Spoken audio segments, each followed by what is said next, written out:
todos, é um prazer estar aqui compartilhando conhecimento com vocês no PNUM 2024. Meu nome é Matheus Maia e venho em conjunto com Gisela Barcelos apresentar parte do terceiro capítulo da minha dissertação no programa de pós-graduação Ambiente Construído e Patrimônio Sustentável da UFMG, cujo tema é Reestruturação Territorial no Vale do Paraopeba, a variante do Paraopeba sob a perspectiva da Escola Italiana de Morfologia Urbana.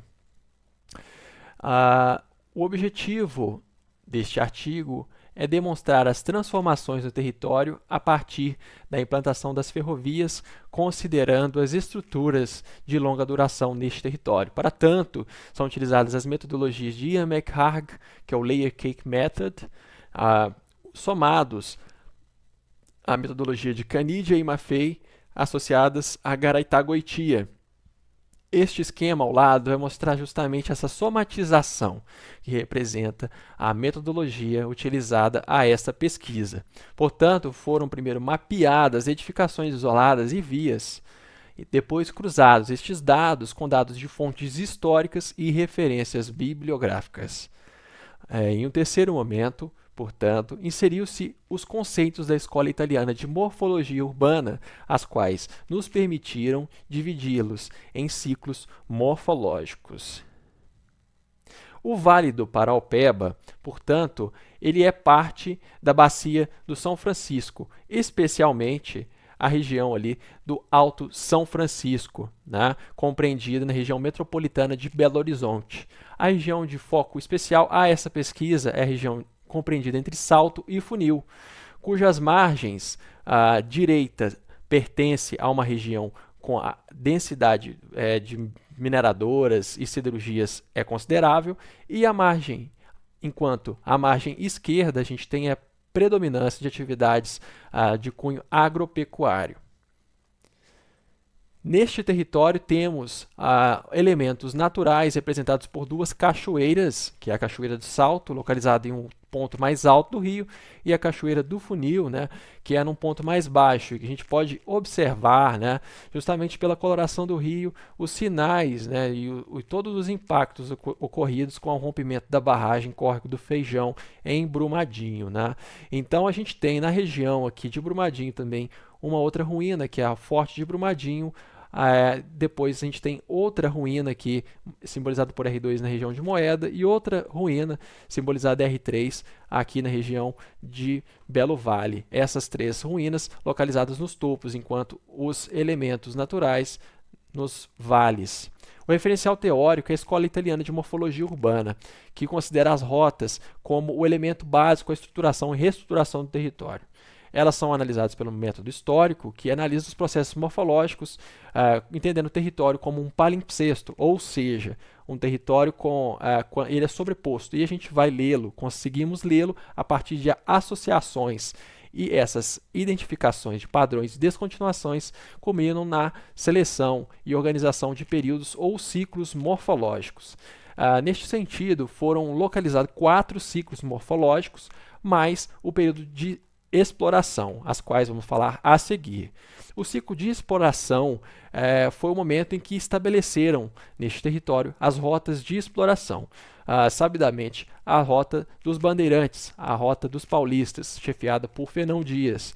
A gente tem o papel dos indígenas, um papel duplo, que é o papel da condição de orientação, por um lado, e por outro também de impedimento, resistência a essa penetração. Então a gente tem aqui os primeiros estabelecimentos mineiros, os pousos de São Pedro do Paraopeba, aqui na região deste compartimento. Então a gente, em seguida, entramos no primeiro ciclo morfológico, justamente em um momento em que a ação tinha mais valor do que o registro. Nós temos aqui o estabelecimento de um espaço do ilícito nessa região. Sabidamente instalou-se na década de 1720 uma fábrica de moedas falsas em oposição ao quinto. Então a gente percebe esforços de normalização e normatização institucional a partir deste período. E em 1733 nós temos a ocupação e distribuição de sesmarias neste compartimento, que vão culminar no controle e organização deste território, destinando as terras à economia agrícola. Basta comentar que o Minas Gerais, no período inicial, passou por graves períodos de fome. Então, o Vale do Paraupeba exerceu essas ocupações contíguas um papel muito importante a esse combate. Então, a gente tem a transição da economia mineradora para uma sólida vocação agropecuária a partir da inserção dessas fazendas e distribuição de sesmarias. Então, consigo temos também a estruturação de eixos de comunicação, como pontes, essenciais para a comunicação transversal entre Pitangui e Ouro Preto, entre outras vilas de importância. No terceiro ciclo morfológico, a gente tem já a transição da mineração de ouro, né, devido ao ciclo do ouro estar se em algum momento mais arrefecido, e temos consigo a diversificação produtiva geral da economia mineira, somada ao interesse crescente na região sul e da mata. A gente observa justamente um declínio da produção agropecuária no Vale do Paraupeba, que, com a Lei de Terras, que ocorreu em 1850, nós observamos uma reconfiguração do território.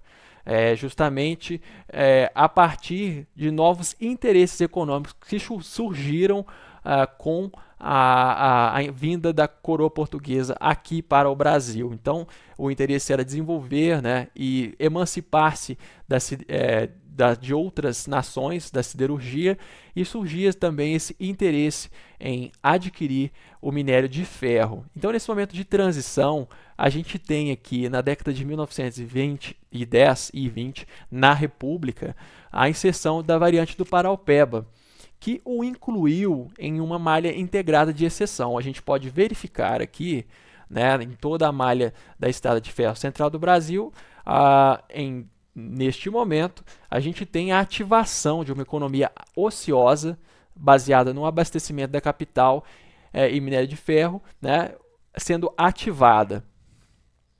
Então, neste ciclo morfológico que se insere, a gente tem a reestruturação territorial no Vale do Paraupeba, que causou a consolidação da atividade mineradora nas cotas altas a partir das mineradoras, em detrimento da ocupação ampla nas várzeas. E neste movimento a gente vê a conversão de regiões anteriormente ocupadas em áreas de interesse para a mineração de ferro e derivados. Então, com essa reestruturação do território, a gente tem a conformação dos locais historicamente destinados à ocupação, revertidos pelo interesse econômico no Vale do Paraupeba a partir do século XX. E essa condição atual é contraditória, pois temos uma intensa mineração nas cotas mais altas e adensamento nas cotas mais baixas. Esses embates entre as ocupações e os patrimônios e o desenvolvimento pleno da mineração entram em choque. Afinal, a gente tem uma riqueza imensa de todos esses valores, exercendo o papel, né, mostrando a importância da morfologia à gestão deste território. Então, eu convido a vocês todos a leitura do trabalho completo e gostaria de mostrar-lhes as referências a esse trabalho e a deixar o meu muito obrigado.